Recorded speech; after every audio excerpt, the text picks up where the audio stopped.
All right. Hi, everyone, and welcome to part two of the Nietzsche reading from his text Beyond Good and Evil. Hopefully, you're enjoying it as much as I do. A bit of Nietzsche is always very invigorating. Uh, and in this section of the reading, so this is now from the section in the book titled Our Virtues. And what we're going to see Nietzsche doing is taking a few shots at other philosophical theories. So this is particularly going to link to um, the type of ethical theories that place pleasure as the goal of life. So if we're comparing it to other readings, the type of thing that Callicles was advocating for, um, and also any philosophical theory about life that suggests that there's some sort of overall happiness to be attained at the end, much like the eudaimonia that Aristotle advocated for. He's going to be having a real good shot at all of these sorts of concepts. Um, in the middle section, section 228, he's going to be talking about the English utilitarian movement and again having a shot at that.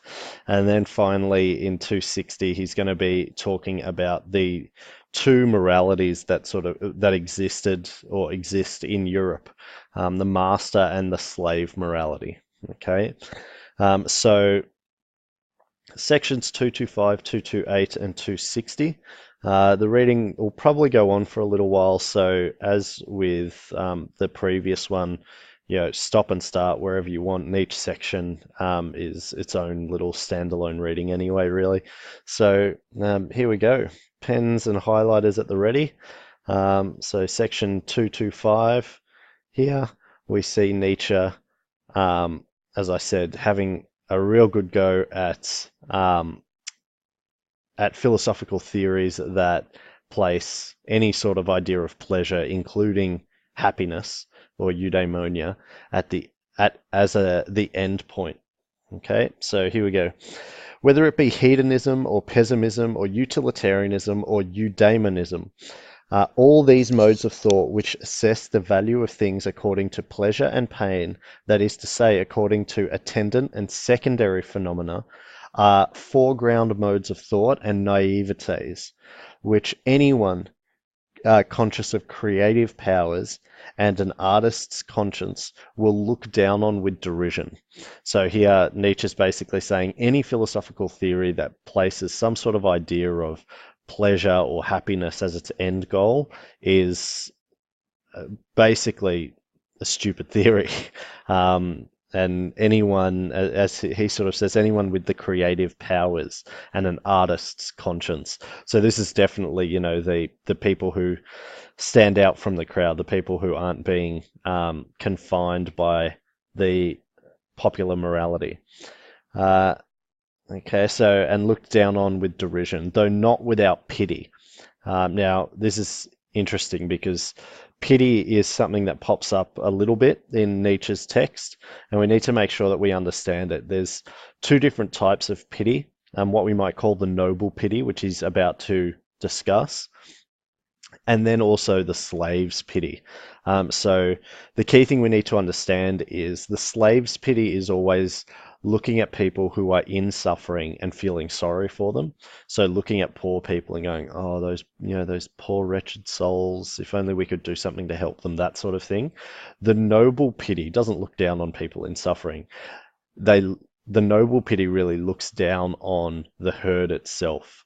And looks down on those who would seek to try and escape suffering, because the noble morality understands that suffering is necessary for growth and achievement. Okay, so let's continue on. So pity for you. That, to be sure, is not pity for social distress. So this is now the pity of the slave. For society and its sick and unfortunate, for the vicious and broken from the start who lie all around us. Even less is it pity for the grumbling, oppressed, rebellious slave class who aspire after domination. They call it freedom. Our pity, now he's talking about the noble pity, our pity is a more elevated, more far-sighted pity. We see how man is diminishing himself, how you are diminishing him. And there are times when we behold your pity with an indescribable anxiety, when we defend ourselves against this pity, when we find your seriousness more dangerous than any kind of frivolity. You want, if possible, and there is no matter if possible, to abolish suffering. And it really does seem that we would rather increase it and make it worse than it has ever been. Okay, so this is a really interesting idea that Nietzsche's putting forward here. Whilst the herd, the slaves, want to abolish suffering, okay, this is the core of their morality. This is, remember, in the last reading, fear is the mother of morality. Fear of suffering. The slave wants to be free of the fear of suffering, and so they want to abolish suffering. The noble wants to increase suffering. They want to turn it up because this is how greatness occurs. It's only by going through suffering that we ever actually achieve anything worthwhile. Well-being, as you understand it, that is no goal, that seems to us an end, a state which soon renders man ludicrous and contemptible, and which is desirable, which makes it desirable that he should perish. So Nietzsche's really a little bit like Callicles using the stone analogy in Gorgias. Nietzsche here is saying, well, if a life without suffering is the most desirable life, then death is the best possible life we could have. Once we die, there is no more suffering. And this very notion is, for Nietzsche, evidence of the ludicrous nature of the slave morality, and the slave's desire to abolish suffering. The discipline of suffering, of great suffering. Do you not know that it is this discipline alone which has created every elevation of mankind hitherto? So every great thing that mankind has done has been born from suffering. That tension of the soul in misfortune which cultivates its strength, its terror at the sight of great destruction, its inventiveness and bravery in undergoing, enduring, interpreting, exploiting misfortune, and whatever of depth, mystery, mask, spirit, cunning, and greatness has been bestowed upon it, has it not been bestowed through suffering, through the discipline of great suffering? In man, creature and creator are united. So this is interesting. Nietzsche is saying that there's sort of two parts to mankind. There is the wretched creature. Okay, there is the thing that gets so easily swayed by issues of pleasure and pain. But then there is creator, there is God. So there is greatness in mankind as well. So we are both of these things together. In man there is matter, fragment, excess, clay, mud, madness, chaos. But in man there is also creator, sculptor, the hardness of the hammer, the divine spectator and the seventh day. Do you understand this antithesis? And that your pity, as in the slave pity, is for the creature in man, for that which has to be formed, broken, forged, torn, burned, annealed, refined, that which has to suffer and should suffer. So the slave suffers the creature of man, okay, the wretched side of mankind. And our pity, do not grasp whom our opposite pity is for, when it defends itself against your pity as the worst of all pampering and weakening. Pity against pity then. But, to repeat, there are higher problems than the problems of pleasure and pain and pity, and every philosophy that treats only of them is a piece of naivety. So yeah, a few different concepts brought up in 225 here. Nietzsche talking about any philosophy that places as its core end pleasure, pain, either the avoidance, usually the avoidance of happiness, any concept like this that suggests that there's some sort of end state that we need to be in is naive.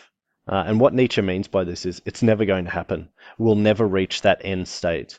And if your end state is to be free of kind of the strive for greatness, well, then death is the most desirable end state that there is, because there you no longer have to strive for anything. You no longer have to suffer.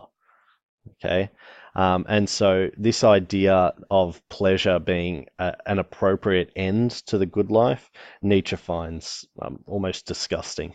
Um, and for the noble, it is a truly disturbing idea that if the slave wins, if the slave morality wins out, then suffering will be gone. And with suffering going, we'll also lose any potential that there is for mankind to reach greatness. Okay, so next section, section 228. Nietzsche launches into an attack on English utilitarianism here. And what he's really going to be talking about is that this new idea that has launched in England, it's not much of a new idea at all. It's been around for a long time. But all it really is English morality and English politics. And what Nietzsche's going to say is this is just the English trying to say that the rest of the world should act and think like the English do. Of course, they think that.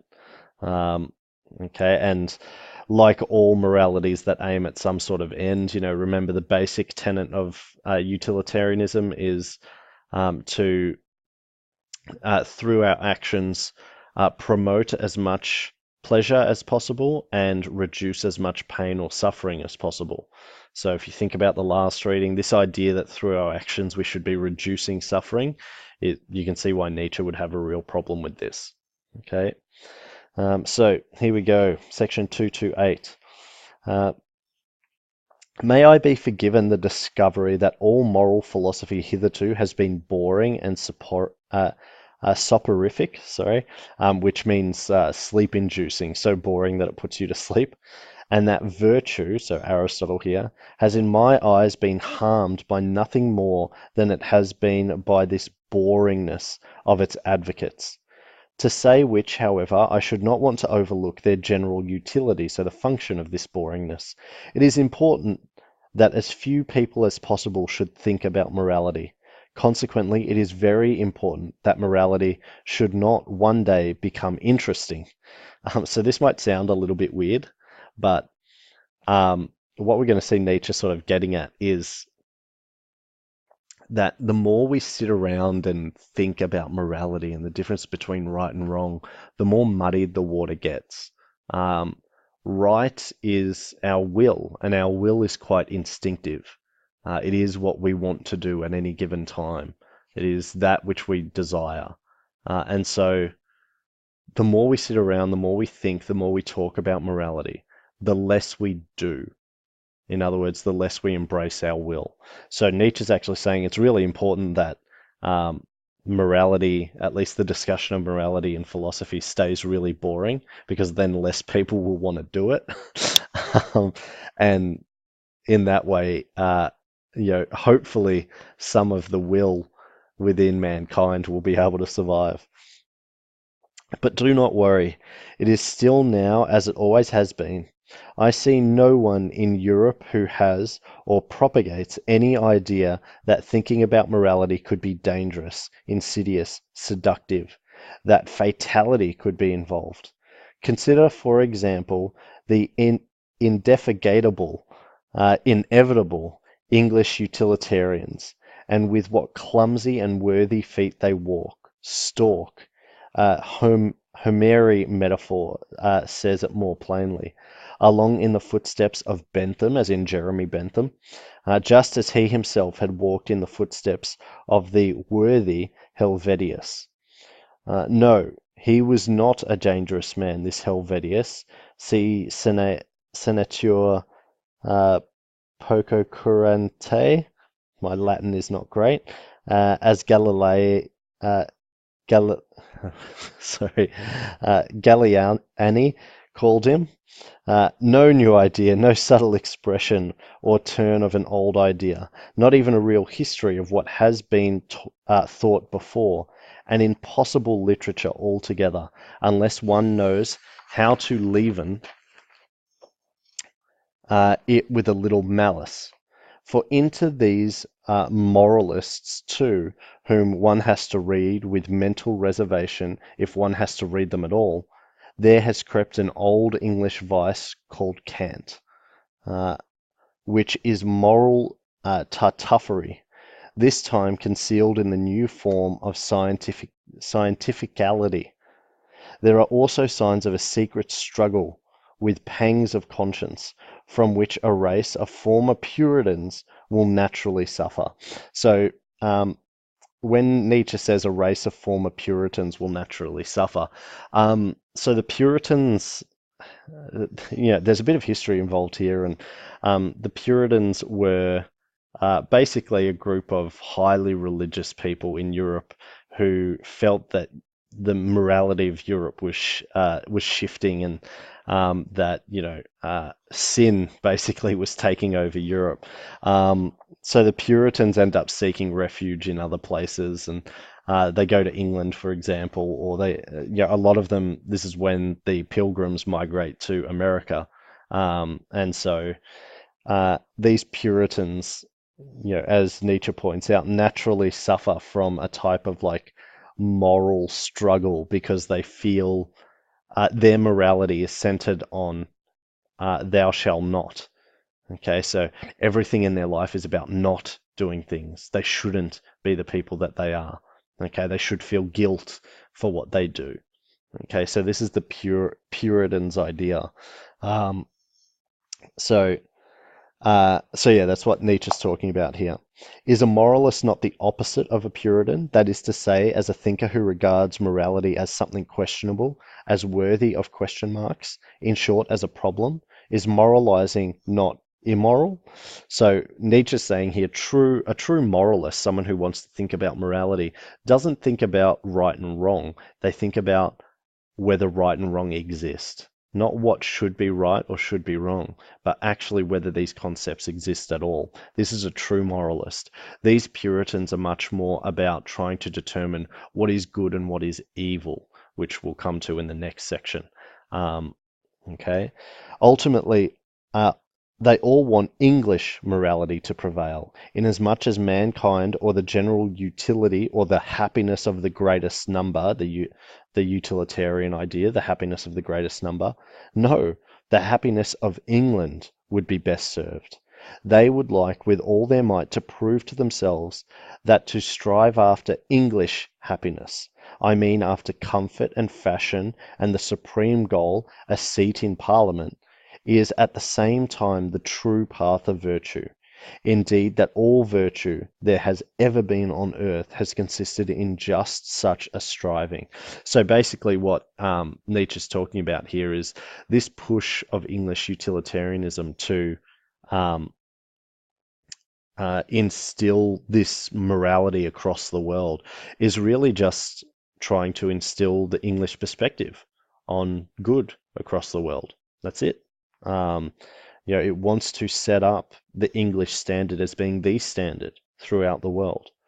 Um, Not one of all these ponderous herd animals with their uneasy conscience, who undertake to advocate the cause of egoism as the cause of the general welfare, wants to know or sense that the general welfare is not an ideal or a goal or a concept that can be grasped at all, but only an emetic, that what is right for one cannot by any means therefore be right for another.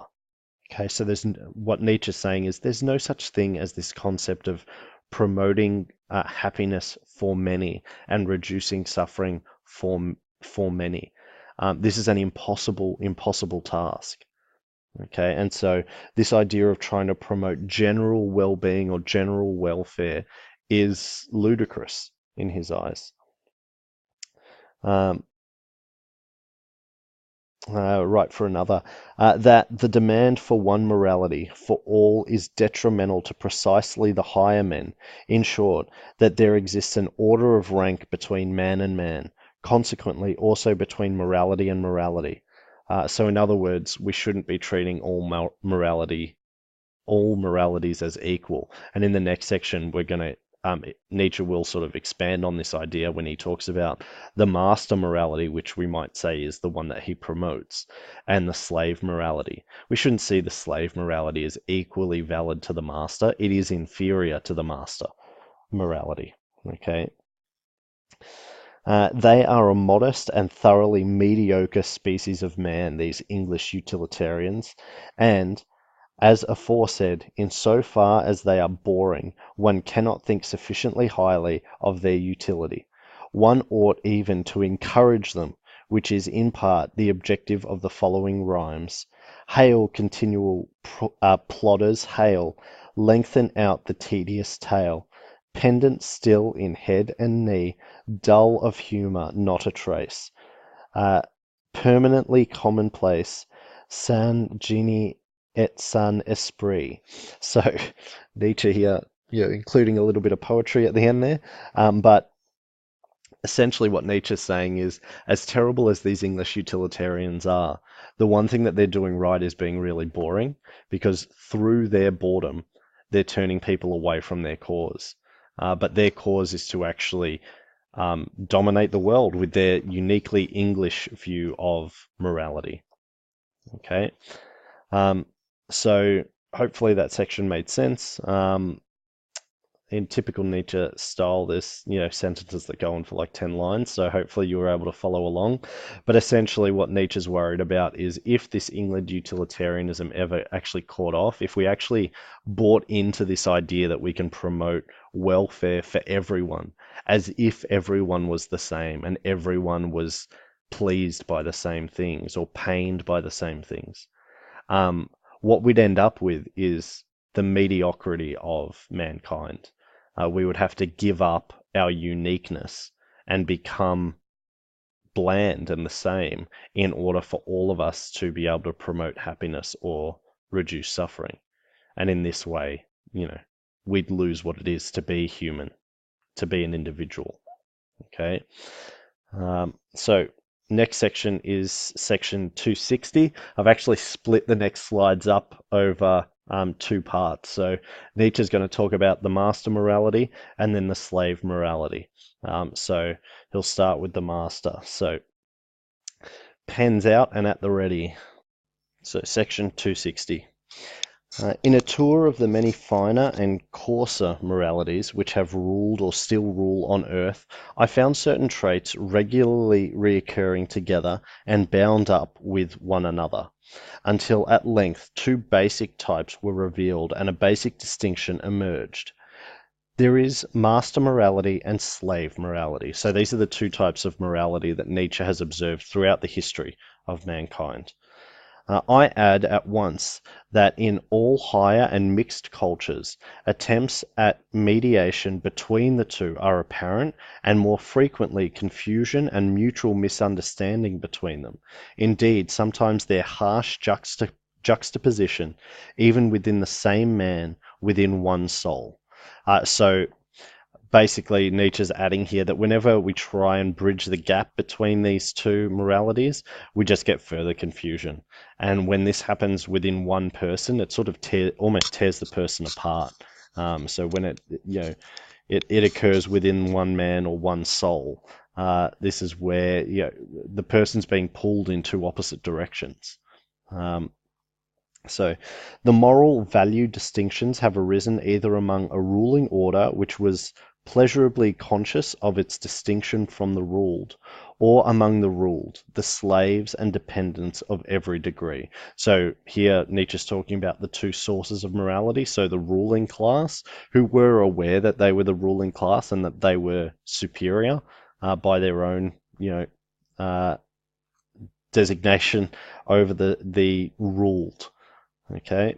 In the former case, the rulers, when it is the rulers who determine the concept of good, it is the exalted, proud states of soul which are considered distinguishing and determine the order of rank. The noble human being separates from himself those natures in which the opposite of such exalted, proud states find expression. He despises them. It should be noted at once that it is the first type of morality, the antithesis good and bad, means the same thing as noble and despicable. The antithesis good and evil originates elsewhere. So this is a really important point when we're talking about Nietzsche, and it's something that it pops up in other texts that he's written as well. According to Nietzsche, in the master morality, so this noble morality that stems from the leaders, um, they have an idea of good and bad, but what is good is seen to be noble, and what is bad is seen to be despicable. So if you think about what we like really look down on people for, like despicable, things like, cowardliness. Cowardliness is always something that's held to be quite despicable. Um, this is the way that the master morality view good and bad, okay, as what is noble, what we should honor people for, and then what is despicable, okay. Um, he'll talk later that the slave morality actually creates the notion of evil, that this doesn't occur in the master morality. There is no concept of evil in master morality, only good and bad as noble and despicable, okay. But the cowardly, the timid, the petty, and those who think only of narrow utility are despised, as are the mistrustful with their constricted glance. Those who abase themselves, the dog-like type of man who lets himself be mistreated. Notice here, who lets himself be mistreated. So Nietzsche is having a shot at people who, like to say that, no, I'm being held down. Like I can't save myself. Yeah, yeah. Who lets himself be mistreated? The fawning flatterer. A bit of a link to Callicles there. Above all, the liar. It is a fundamental belief of all aristocrats, the ruling class, that the common people are liars. We who are truthful. Thus did the nobility of ancient Greek designate themselves, or ancient Greece rather, designate themselves. So this is how they referred to themselves, we who are truthful. It is immediately obvious that designations of moral value were everywhere first applied to human beings, and only later and derivatively to actions, which is why it is a grave error when moral historians start from such questions as why has the compassionate action been praised? So what Nietzsche's saying here is a bit of an interesting point. He's talking about, well, when we're talking about morality, what are we actually like honoring when we see something good and despising when we see something bad? Is it the action or is it the person? And Nietzsche points out that morality it is about the person, but we've somehow twisted it around to the action. If we think back to utilitarianism just for a moment, well, this measures right or wrong based on the results of your action, not the quality of your person. Okay, and so this is a big problem, because it it is the person that we are looking at, not the action. Actions don't mean anything, and in this way, it helps us to understand. Well, for example, how could we look at someone who, um, you know, decimates a city by invading it and taking over and slaughtering the people within it? How could we view these people with honor, the type of honor that Nietzsche would like us to? Well, because we're viewing the person, not the act. Uh, what they have done is embrace their will, and this is something that should be looked on with honor at all times. Um, okay, and so this idea of muddying the waters of morality by looking at actions is a big problem. So, and only later and derivatively to actions, which is why it is a grave error when moral historians are, sorry, I read that part. Why has the compassionate action been praised? The noble type of man feels himself to be the determiner of values. So this is important, okay? The noble person feels that they create values, okay? That it comes from them. He does not need to be approved of. He judges what harms me is harmful in itself. He knows himself to be that which in general first accords honor to things. He creates values. Okay, so the nobleman creates values. Everything he knows to be part of himself, he honors. Such a morality is self-glorification. In the foreground stands the feeling of plenitude, of power which seeks to overflow, the happiness of high tension, the consciousness of wealth which would like to give away and bestow. The noble human being too aids the unfortunate, but not, or or almost not from pity, but more from an urge begotten by superfluity,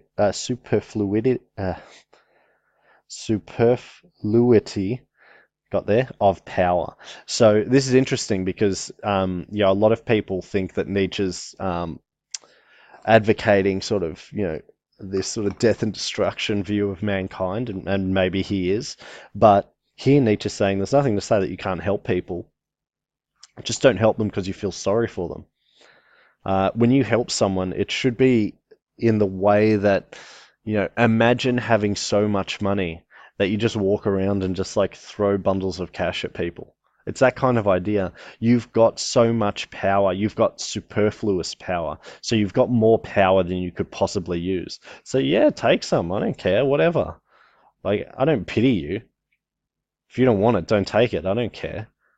Okay, I'm not looking at your situation and going, "Oh, you poor wretched soul, like let me help you." No, I mean I've got all this power, I can't even use it all. That's how powerful I am. So this is what we might call noble charity, if we want to, put it that way. The noble human being honors in himself the man of power, also the man who has power over himself, who understands how to speak and how to keep silent, who enjoys practicing severity and harshness upon himself, and feels reverence for all that is severe and harsh. So this is the type of person who likes being pushed to the edge.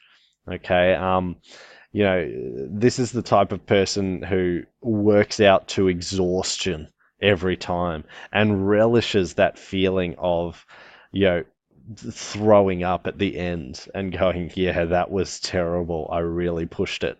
Okay, that's the type of person that Nietzsche's talking about here. A hard heart has Wotan set in my breast. It says in an old Scandinavian saga, a just expression coming from the soul of a proud Viking. A man of this type is actually proud that he is not made for pity, which is why the hero of the saga adds a warning. He whose heart is not hard in youth will never have a hard heart. So interestingly here, Nietzsche's very, very disparaging of people who are soft-hearted or kind-hearted. No, have a hard heart. Be brutal, okay? And this idea, the Viking, the Scandinavian Viking, is the right way to think about it. Do not, those who you would invade, they're not on your level. They're not the same as you. They don't deserve your pity, or they don't deserve anything that they've got. If they did, they'd be able to stop you from taking it. Okay, so they're not your equal.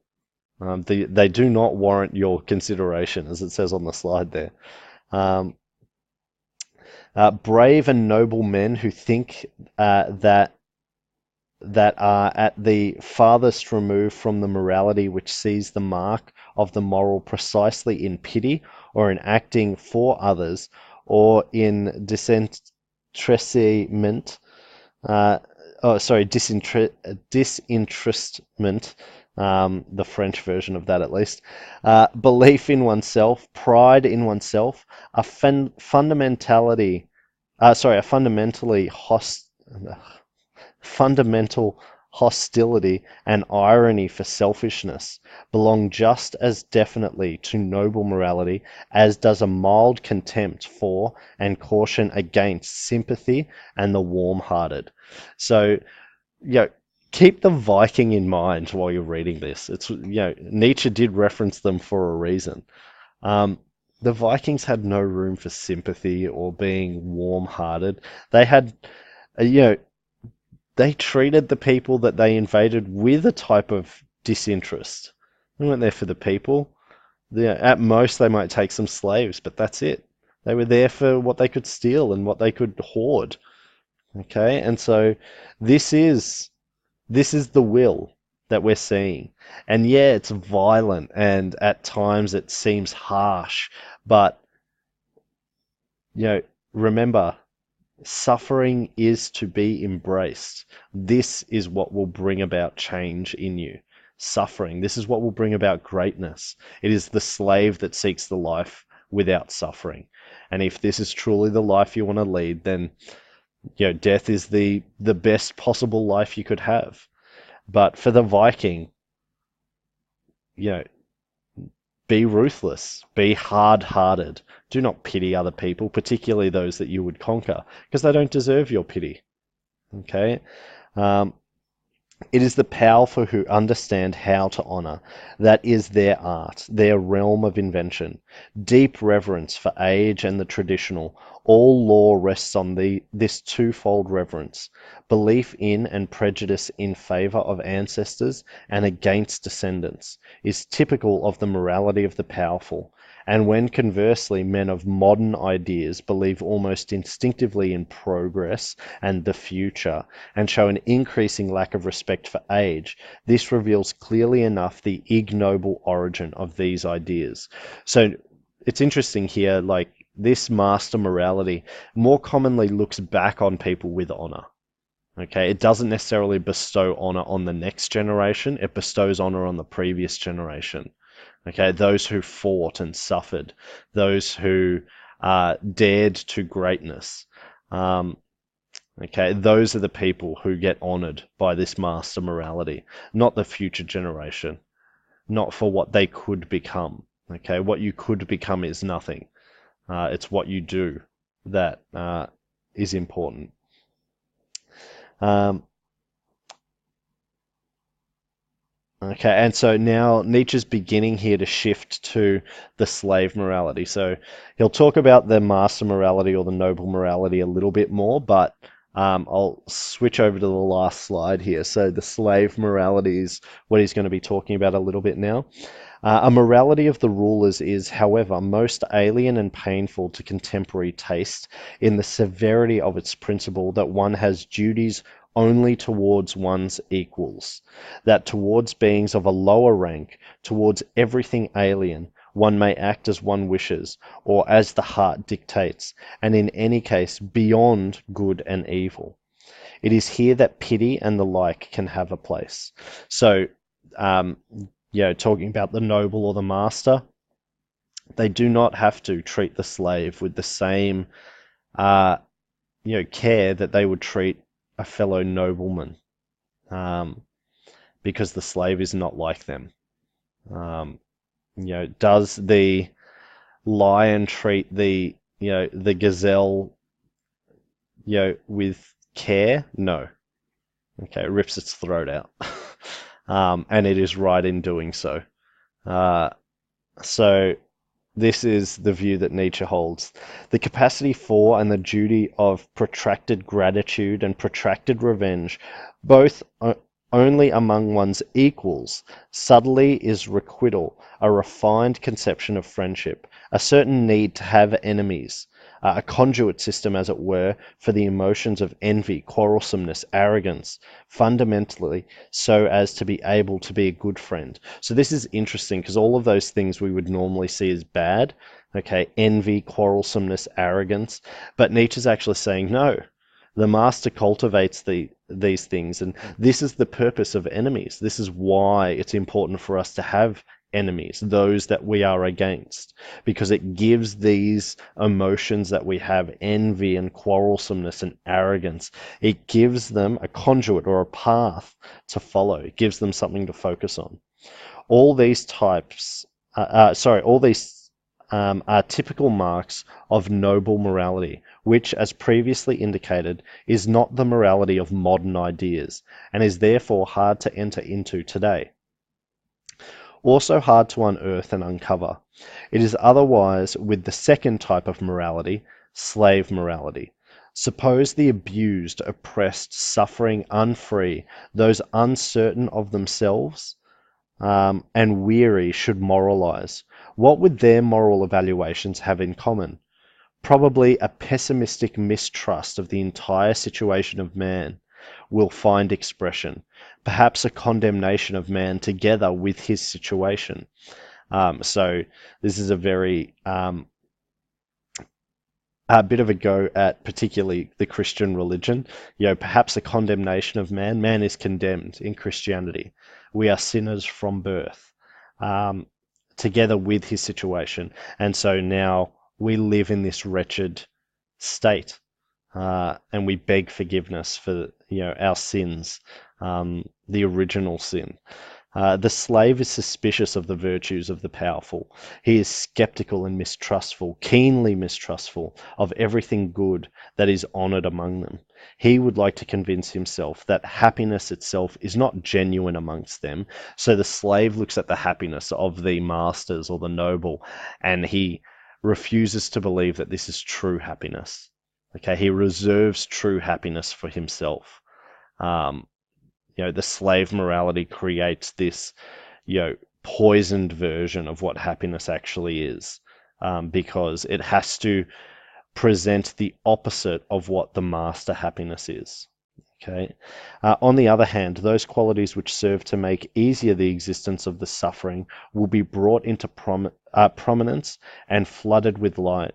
Here it is that pity, the kind and helping hand, the warm heart, patience, industriousness, humility, friendliness, come into honor. So this is what the slave morality honors. This is what they look up to. Okay, those character traits we just read. For here, these are the most useful qualities and virtually the only means of enduring the burden of existence. So if you are a slave, this is the way that you survive. Okay, what you want change, be patient. Okay, patience. Good things will come to those who serve. Okay, the slave has to believe this, because their life is so wretched that they have to believe that some form of salvation is coming. But they can't act like the master. They can't go out and take it because the master is evil. Okay, so what do? They act more slave-like. They become more timid. They wait for salvation to come to them instead of going and getting it themselves. Um, so slave morality is essentially the morality of utility or function. Okay, it serves a purpose in their life. Here is the source of the famous antithesis good and evil. Power and danger were felt to exist in evil, a certain dreadfulness, subtlety, and strength which could not admit of contempt. Thus, according to slave morality, the evil inspire fear. Okay, according to master morality, it is precisely the good who inspire fear and want to inspire it, while the bad man is judged contemptible. So the slave creates the notion of evil, and they place this mantle on the master. The master gets cast as, the chief evil in the slave's life, and this evil takes on almost like a godlike status, so that the slave convinces themselves that they can't possibly fight against this evil, and so the best that they can do is be slave-like, be timid, be meek, be mild. Okay, because the evil is terrifying to them. They fear it. For the master, it's actually the inverse of this. The good man is the one that is able to instill fear and inspire fear in others. Okay, this is true power. This is true nobility, to be able to inspire fear in other people. Okay, and those who can't do this, these are the bad people. These are the contemptible people, the slaves. The antithesis reaches its height when consistently with slave morality, a breath of disdain finally also comes to be attached to the good of this morality. It may be a slight and benevolent disdain, because within the slave's way of thinking, the good man has in any event to be a harmless man. He is good-natured, easy to deceive, perhaps a bit stupid, un bon homme. Okay, so I don't know what Unbonhom means, but you know, really the important thing here, Nietzsche saying, what is the good man for the slave? The harmless man. And couldn't have said it better. Um, they are good natured, they're easy to deceive, perhaps a little bit stupid. Okay, this is the noble person that the slave holds up. This is who they honor. Okay, the harmless man, the one who could not possibly instill fear in others, the meek and mild. Uh, Wherever slave morality comes to predominate, language exhibits a tendency to bring the words good and stupid closer to each other. A final fundamental distinction, the longing for freedom, the instinct for the happiness and the refinements of the feeling of freedom, belong just as necessarily to slave morality and morals as the art of reverence and devotion and the enthusiasm for them are a regular symptom of an aristocratic mode of thinking and valuating. Excuse me. This makes it clear without further ado why love as passion, it is our European specialty, absolutely must be of aristocratic origin. It was, as is well known, invented by the poet knights of Provence, whose splendid, inventive men of the Guy Sabre, to whom Europe owes so much, and indeed almost itself. Okay, so this last little bit, not too much to worry about in that. He's talking about, something that we would commonly associate as good, which is love. But this is actually, the true love of passion, is created by the aristocrats. Okay. This true love, the one that sort of sets fire to you, this is created by the upper class. Okay. The slave morality creates this dulled version. You know, it shouldn't be passionate. It should be measured. Yep. So part two of Nietzsche. Hopefully you've enjoyed it. We've only got a very little bit to go now. So yeah, um, embrace your will to power, people. Become the Ubermenschers I know you can be. Have a great day.